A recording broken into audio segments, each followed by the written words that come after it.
پاکستان د علماء وینو آزاد کړی دی. پاکستان کا مطلب کیا لا اله الا الله، دا د لا اله الا الله د پاره موږ آزاد کړی.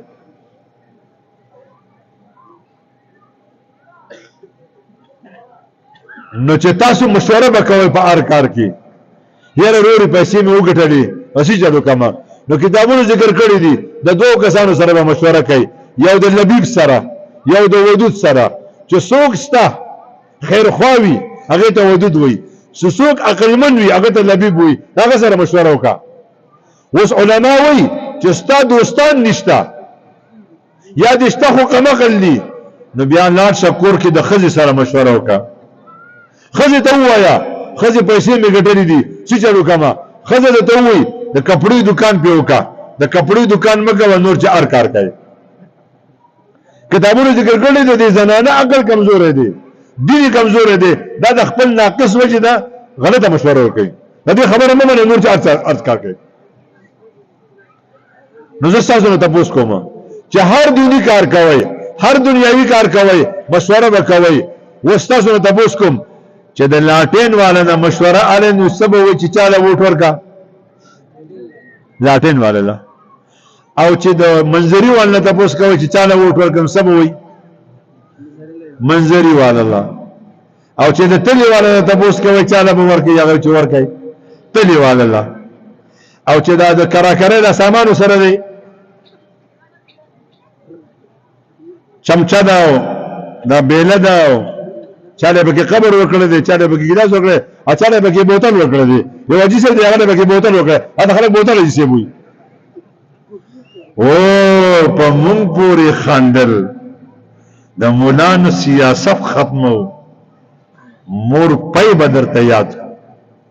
قسم په خدای کو مونږ په پاکستان کې د چا مخالفت کوو، مونږ د یو پارټۍ مخالف نه یو، مونږ د نظریې خلاف یو.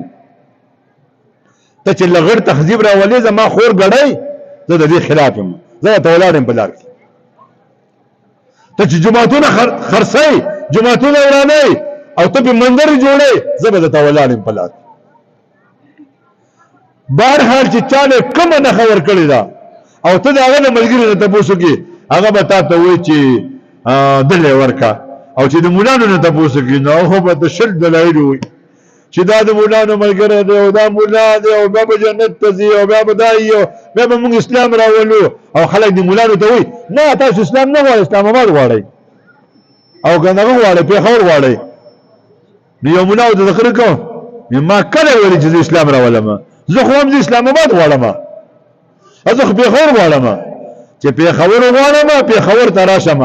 اسلام آباد غواړم اسلام آباد ته راشم، بیا به ته زما نه ګیله کوي چې ما اسلام راوست کړه نه وس. بهرحال خو د مولانو دلایل دي، مولا خپل دلایل وایي.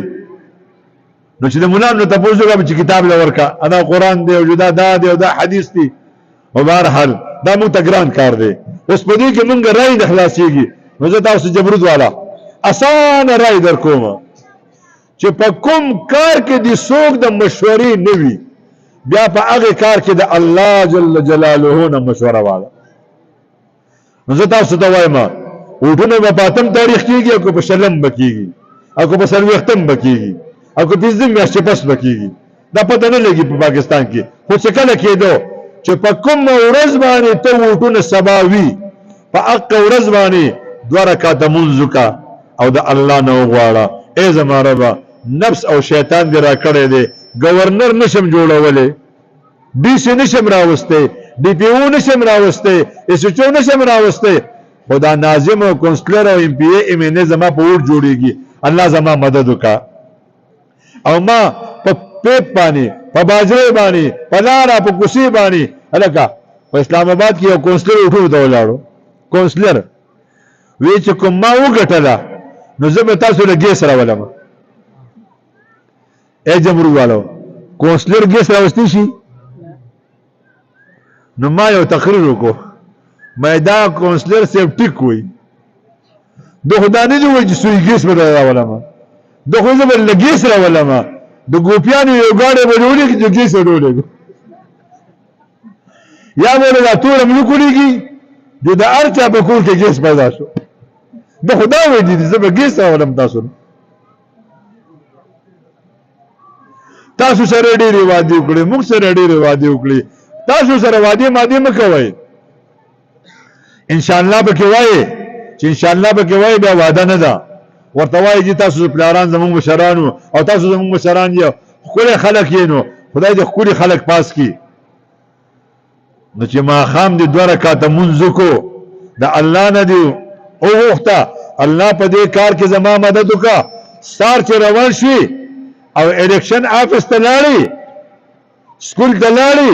هغه وخت کې د الله نه وغواړه الله زما مدد وکړي نو څوک چې د الله نه په هر کار کې مدد غواړي الله به دا سړی یوازې نه پرېږدي نو چې تا نه دا د ووټ کاغذ په کومه نښه باندې ولګو دا علما ناست دي ان شاء الله ته به د قیامت په ورځ باندې الله ته جواب دی نه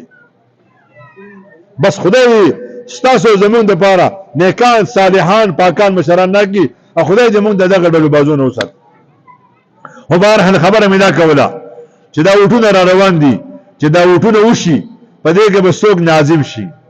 او څوک به پکې وزیر شي او څوک به پکې وفاقي وزیر شي او څوک به پکې صوبایي وزیر شي بیا چې دغه وزیر د ماماګان په گاډو کې ناسي راځي په گاډو کې کاګه واګه ناسي او په لارې پولیسو دا کبندي ده او پولیسو د اشاره کوي ودرېږه د خپل ډرور ته وایي مو درېږه ځه هغه سچو سه مخ دراشي هغه چرته دي ودرېږه بلین کې کنه دوی ته مانه پیژنې هغه ته دا څوک یې جی دی ورته د پلاني وزیر سه ماما یم د ماما زوی یم د تر زوی یم او سچو سه ته پته ولګي د سړي غوډر لوی طاقت ته نن هغه ته سلام زئی جی زئی او د جمهوریت مسلمانانو چې ستاسو دنیاوی یا وحده مې لا شو ستاسو ماماګان خوريونه د تر زامن مزي کوي